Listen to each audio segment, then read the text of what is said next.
إن الله وملائكته يصلون على النبي يا أيها الذين آمنوا صلوا عليه وسلموا تسليما. اللهم صل على محمد وآل محمد وعجل فرجه.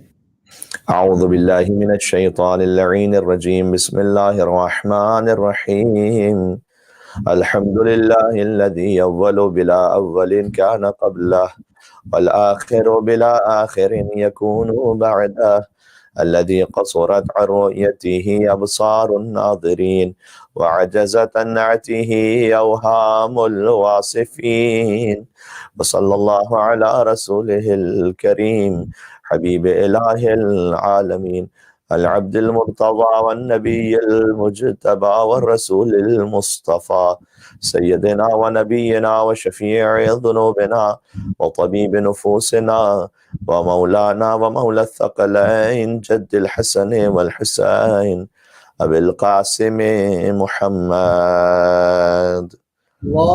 صلى على محمد وعلى محمد وآل محمد وعجل فرجه. وعلى آله الطيبين الطاهرين المعصومين المظلومين سيما بقية الله في الأرضين الذين أذهب الله عنهم الرجس وطهرهم تطهيرا. اللهم صل على محمد وآل محمد وعجل فرجه. رحمة الله على محبيهم واللعنة الدائمة على أعدائهم أجمعين من الأذل إلى قيام يوم الدين. شب جمعہ شب ابا عبداللہ الحسین علیہ السلام میں مولا کی بارگاہ میں چلے اپنی تمام دعاؤں کے ساتھ. بسم اللہ الرحمن الرحیم.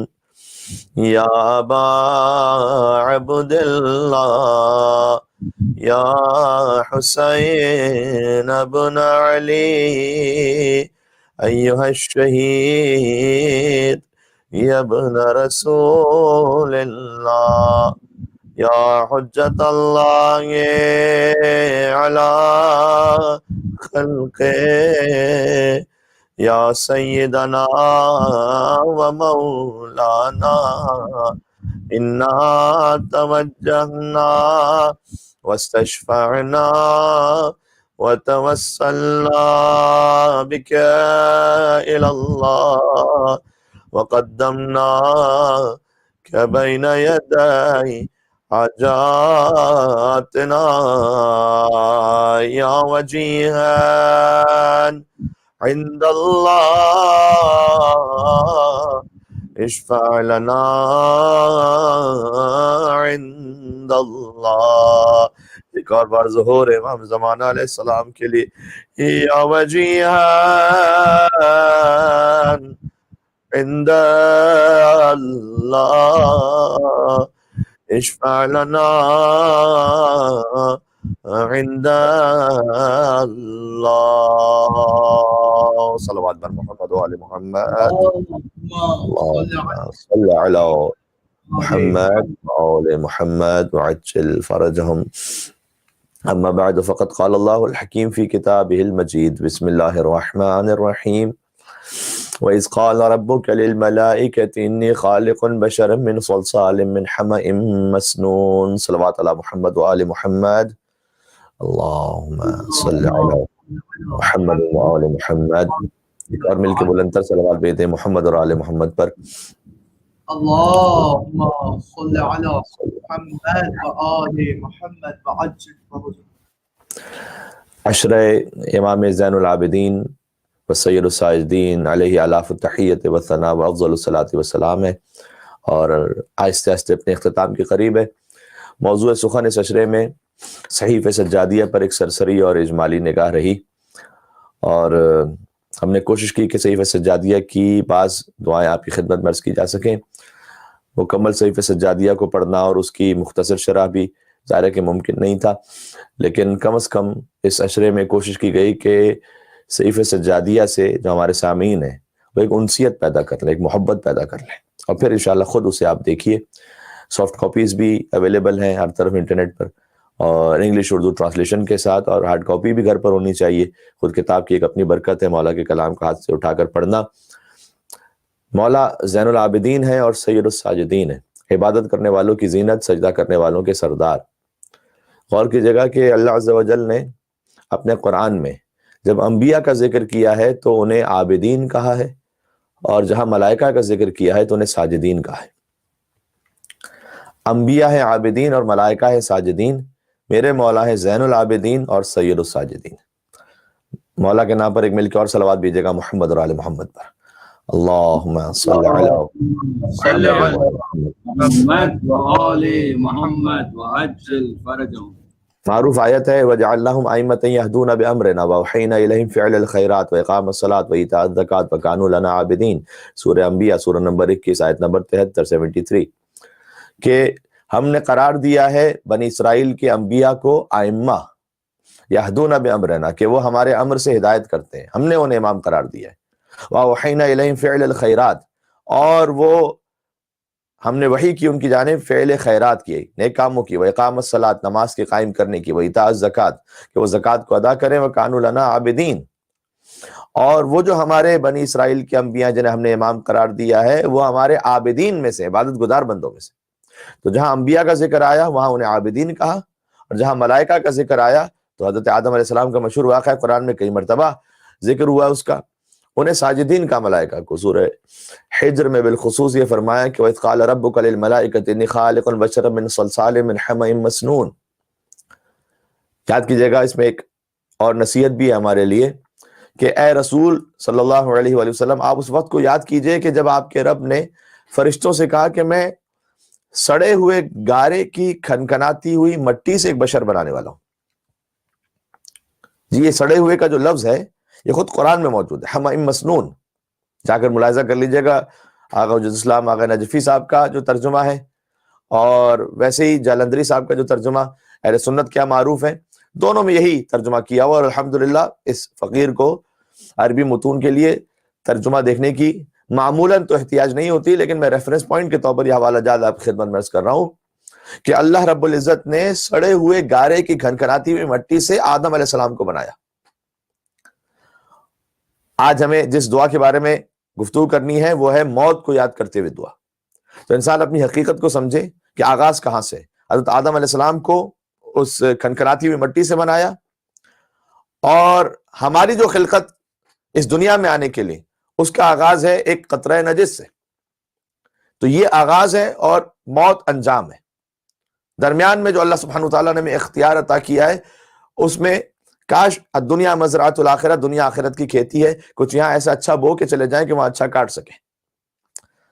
تو اللہ عز و جل نے کہا کہ ہم نے آدم علیہ السلام کو ایک گارے کی کھنکھناتی ہوئی مٹی سے خلق کیا، یعنی ویسے اگر ہم اس مٹی کو دیکھیں کہ جو کیچڑ والی تقریباً مٹی ہے تو ہمیں گھن آنے لگے، تو پھر اللہ عز و جل نے کیوں آدم علیہ السلام کو ایسی مٹی سے بنایا؟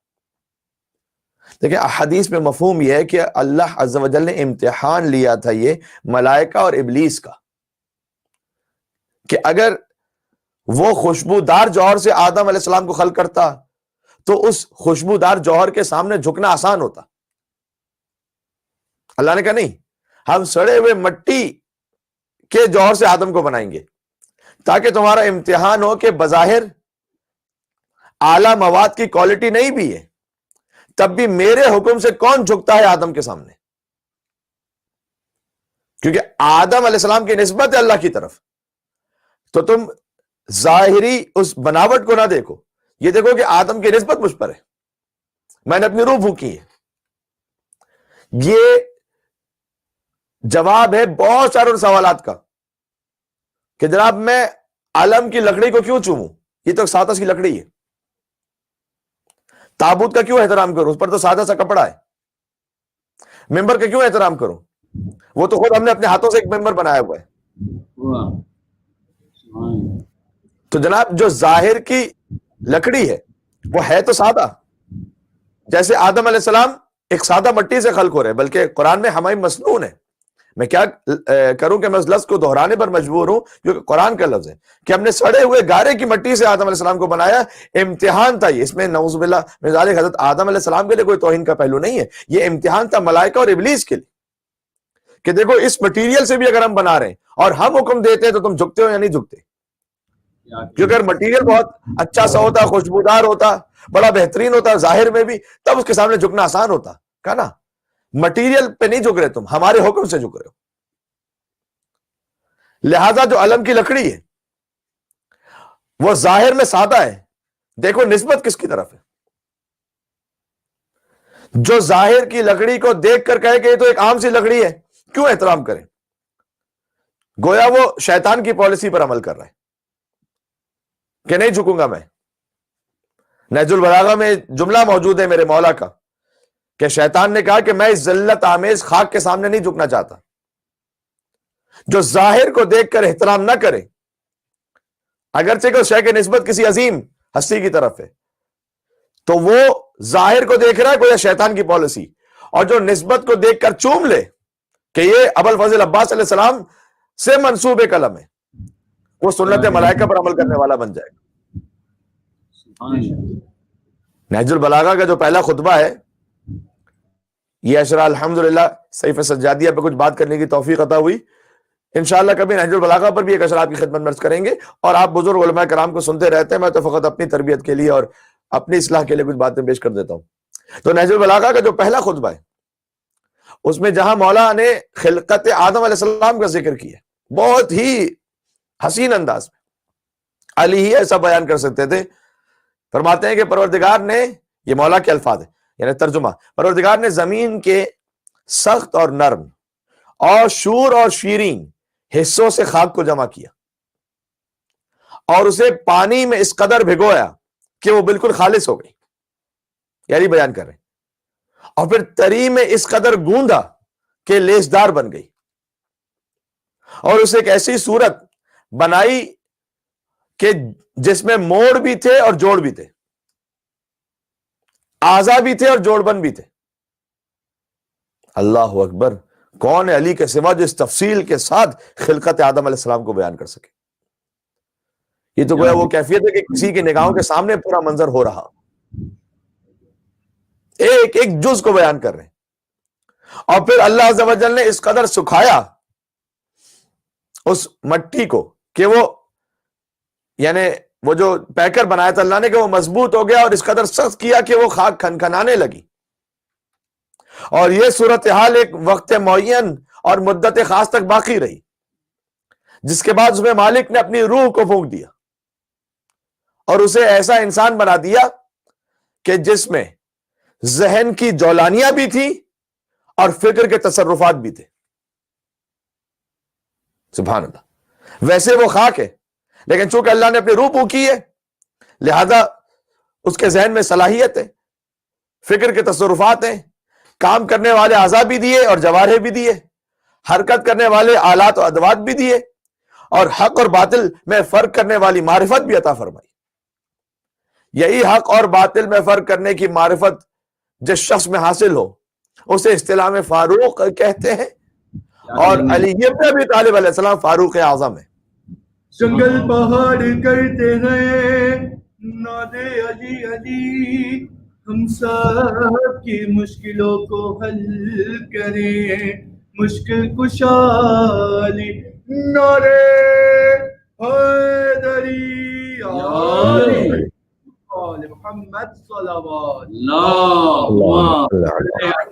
محمد وآل محمد وعجل فرجهم۔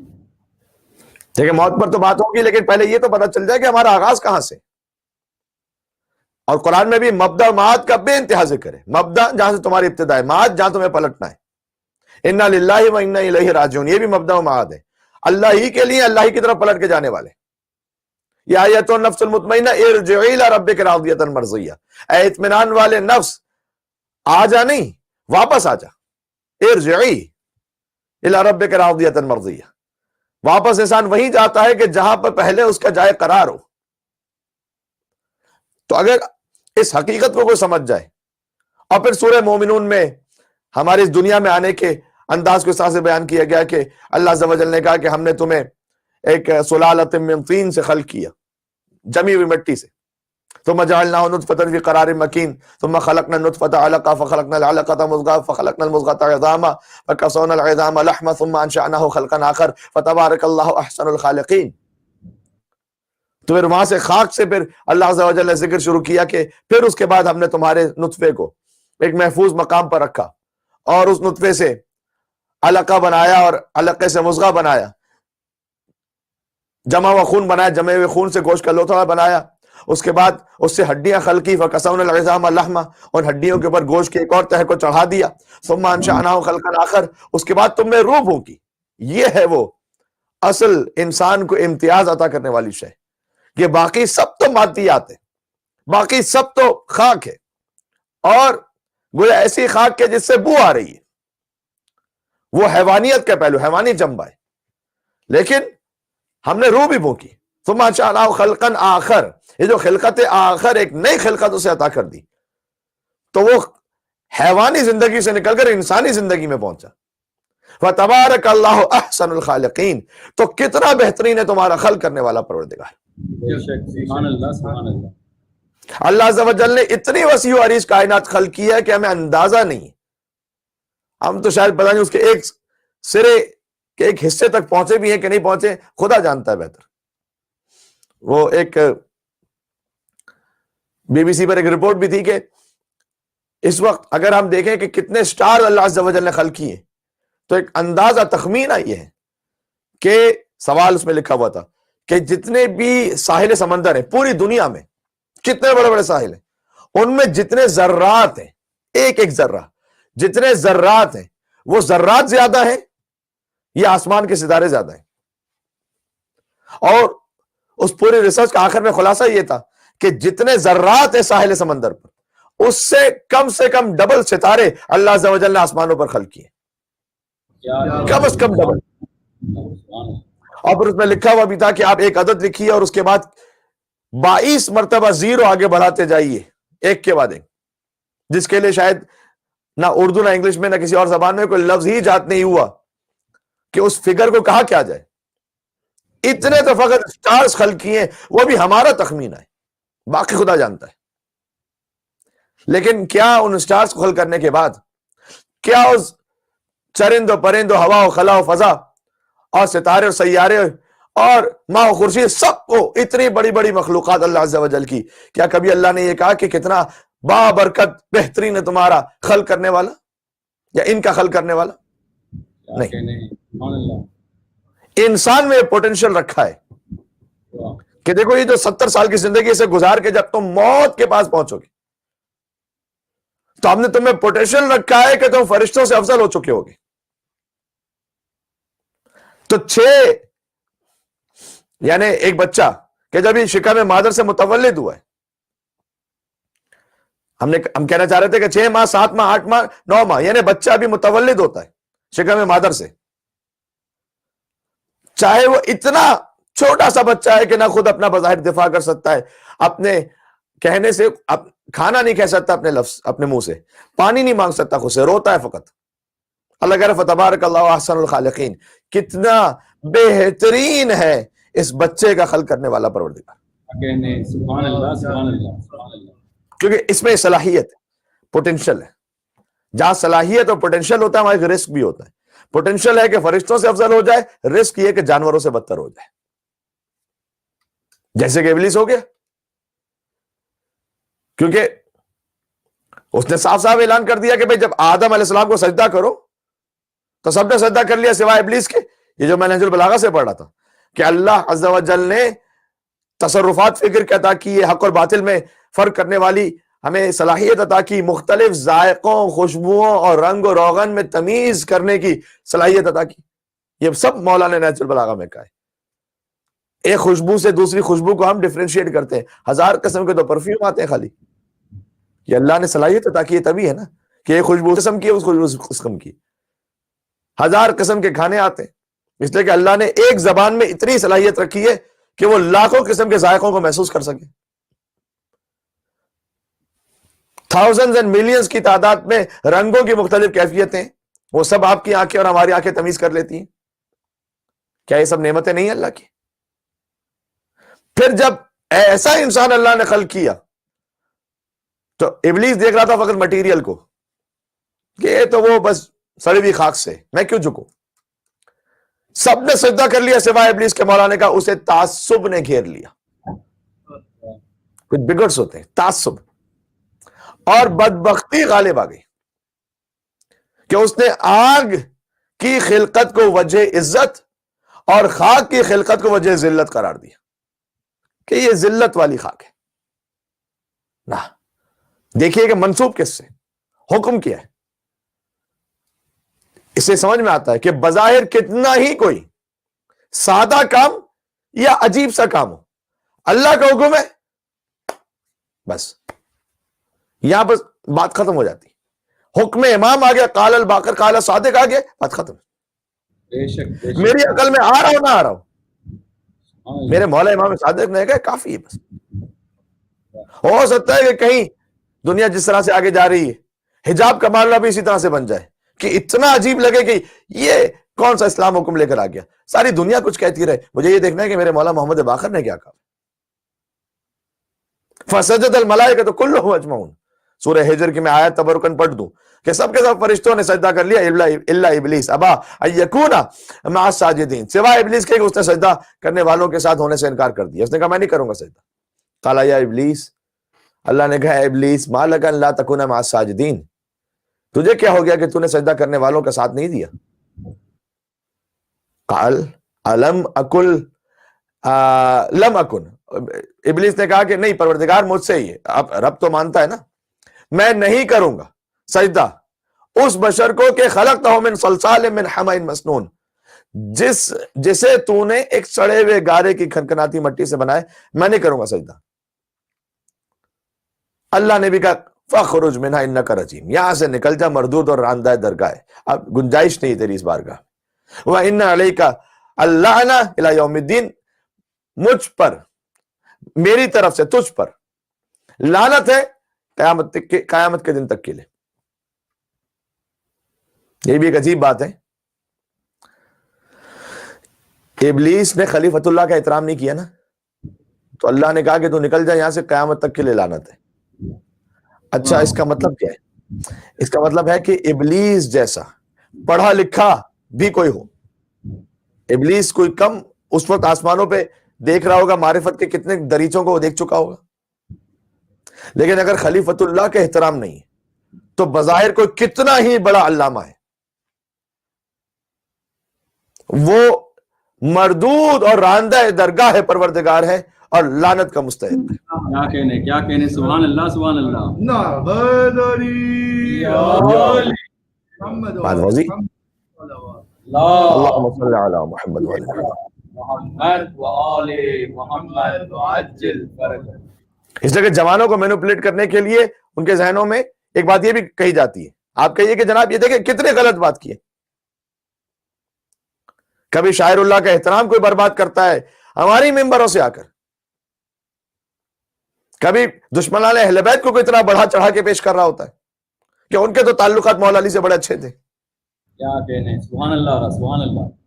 اور جب آپ تاریخ سے اور دلیل و منطق سے ثابت کر دیں کہ نہ تاریخ سے بات درست ثابت ہے، نہ شرعی طور پر احادیث اور آیات قرآنی سے بات درست ثابت ہے، تو آخری جواب یہ ہوتا ہے کہ آپ کو پتہ نہیں وہ کہاں سے پڑھ کر آئے میں،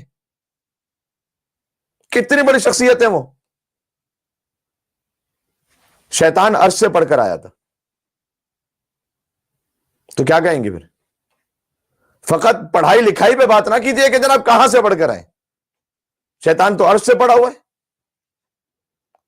لیکن اللہ یہ کہہ رہا ہے کہ یہ ہماری لعنت کا اس لیے مستحق ہے کہ خلیفۃ اللہ کا احترام نہیں کیا، کمی کی اس میں. اچھا قیامت تک کے یہ جو شیطان پر لعنت بھیجیں گے لوگ، یہ لعنت بھیجنے والے ان میں پڑھے لکھے بھی ہوں گے، کم پڑھے لکھے بھی ہوں گے، جاہل بھی ہوں گے، لیکن اللہ کے حکم سے سب شیطان پہ لعنت بھیج رہے ہیں. یہ اللہ نے عبرت کا نشان بنایا ہے شیطان کو کہ اگر تم نے میرے بنائے ہوئے خلیفہ کا احترام نہ رکھا تو چاہے بظاہر تم کتنے ہی پڑھے لکھے کیوں نہ ہو، ہم جاہلوں سے تمہیں ہمیشہ کے لیے لعنت کا مستحق قرار دے دیں گے. سبحان اللہ سبحان اللہ سبحان اللہ. نعرہ حیدری محمد